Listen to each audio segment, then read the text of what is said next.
नमस्कार, आप देख रहे हैं दिल्ली तक। मैं हूं आपके साथ अनुराधा तंवर। दिल्ली के मुख्यमंत्री अरविंद केजरीवाल को 21 दिसंबर को पेश होना था ईडी के दफ्तर में। पूछताछ के लिए बुलाया था ईडी ने, उन्हें नोटिस भेजा था कि आप शराब घोटाले मामले में ईडी के दफ्तर में पेश होइए, आपसे पूछताछ करनी है। ये दूसरा नोटिस भेजा था ईडी ने, लेकिन मुख्यमंत्री अरविंद केजरीवाल ईडी के दफ्तर में पेश नहीं हुए और वो चले गए विपाशना के लिए। जी हां, अरविंद केजरीवाल 20 दिसंबर को ही विपाशना के लिए चले गए और 21 दिसंबर को उन्हें ईडी के दफ्तर में पेश होना था और वो वहां पेश नहीं हुए। लेकिन अरविंद केजरीवाल की ओर से ईडी को जवाब दिया गया है।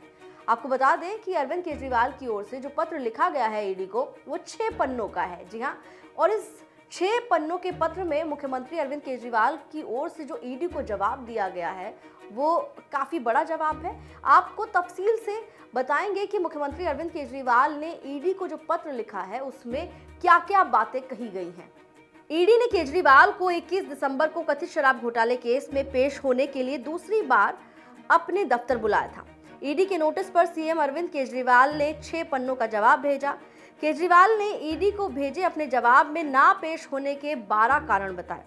केजरीवाल के जवाब में लिखा गया है कि उनके विपश्यना जाने के कार्यक्रम के बारे में औपचारिक तौर पर जानकारी दी गई थी, जिसे मीडिया ने भी दिखाया था, और उन्हें 18 दिसंबर को नोटिस भेजकर व्यक्तिगत तौर पर 21 दिसंबर को पेश होने के लिए बुलाया गया। जिस समय पर आपने नोटिस भेजे हैं उससे मेरा विश्वास और मजबूत हो रहा है कि मुझे भेजे नोटिस किसी उद्देश्य या तर्क संगत मानदंड पर आधारित नहीं है, बल्कि आम चुनावों से ठीक पहले पूरी तरह प्रोपेगेंडा कर सनसनी खबरें फैलाना है। आपका पिछला नोटिस जो 30 अक्टूबर को भेजा गया था, उसका मैंने 2 नवंबर को अपना जवाब भेजा था, जिसमें मुझे ये नहीं समझ आया कि आपने मुझे इस केस में किस तौर पर पेश होने के लिए बुलाया है, एक गवाह के तौर पर या एक संदिग्ध के तौर पर। उस नोटिस में मुझे ज्यादा कोई जानकारी नहीं दी गई थी।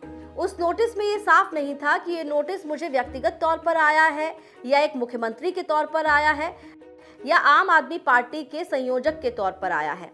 वो नोटिस राजनीति से प्रेरित लग रहा था और उसी दौरान बीजेपी नेताओं के द्वारा मुझे नोटिस मिलने और जेल जाने को लेकर बयान दिए जाने लगे थे। 18 दिसंबर को आपने एक ताज़ा नोटिस जारी किया, बिना मेरे पिछले नोटिस पर उठाए गए मुद्दों का जवाब दिए। इस बार भी मुझे ये नहीं मालूम कि आप मुझे नोटिस किस तौर पर भेज रहे हैं, व्यक्तिगत तौर पर या एक मुख्यमंत्री के तौर पर या आम आदमी पार्टी के संयोजक के तौर पर।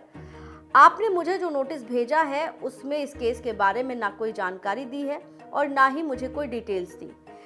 जैसा कि आप जानते हैं कि मैं एक संवेदनशील संवैधानिक पद पर एक चुने हुए नेता के तौर पर हूं और दिल्ली का मुख्यमंत्री हूं। मैंने अपना जीवन सम्मान और पूरी पारदर्शिता से जिया है। जैसा कि मेरे कार्यक्रम के बारे में सभी को जानकारी है कि मैं 20 दिसंबर से विपाशना मेडिटेशन कोर्स में शामिल हो रहा हूं, जिसे मैं पिछले 25 साल से लगातार साल में एक बार अटेंड करता आया हूं। मैं हर कानूनी नोटिस में पूरी तरह विश्वास रखता हूं, लेकिन ये नोटिस राजनीति से प्रेरित है। आप अपना नोटिस वापस लीजिए। तो दिल्ली के मुख्यमंत्री अरविंद केजरीवाल की ओर से सीधा जवाब ईडी को दिया गया है और इस बार भी उन्होंने वही बात दोहराई है जो उन्होंने जब ईडी के द्वारा पहला नोटिस भेजा गया था तब कही थी। उन्होंने कहा है कि ये जो नोटिस है ये राजनीति से प्रेरित है। उन्होंने ये कहा है कि इस नोटिस को आप वापस लीजिए। तो सीधे तौर पर अरविंद केजरीवाल ईडी के दूसरे नोटिस पर भी ईडी दफ्तर में पेश नहीं हुए। ईडी के बुलाए जाने के बावजूद अरविंद केजरीवाल विपाशना के लिए चले गए और उन्होंने बताया कि पहले से ही उनका कार्यक्रम तय था और ये बात जो है वो औपचारिक तौर पर बताई गई थी, मीडिया में भी ये खबरें छपी थी, लेकिन उसके बावजूद भी उन्हें ईडी ने एक ताज़ा नोटिस जारी किया है। फिलहाल अरविंद केजरीवाल की ओर से जो ईडी को जवाब दिया गया है उसमें इन तमाम बातों का जिक्र है। फिलहाल अब देखना होगा कि ईडी अब आगे क्या कार्रवाई करती है, क्योंकि दिल्ली के मुख्यमंत्री अरविंद केजरीवाल तो अभी 30 दिसंबर तक विपाशना मेडिटेशन सेंटर में रहने वाले हैं और 30 दिसंबर के बाद ही वो वहां से आएंगे। तो इस बीच क्या ईडी कोई नया समन जारी करेगी या फिर इंतजार करेगी मुख्यमंत्री अरविंद केजरीवाल के विपाशना मेडिटेशन सेंटर से बाहर आने का? दिल्ली से जुड़ी हुई तमाम खबरों के लिए आप देखते रहिए दिल्ली तक।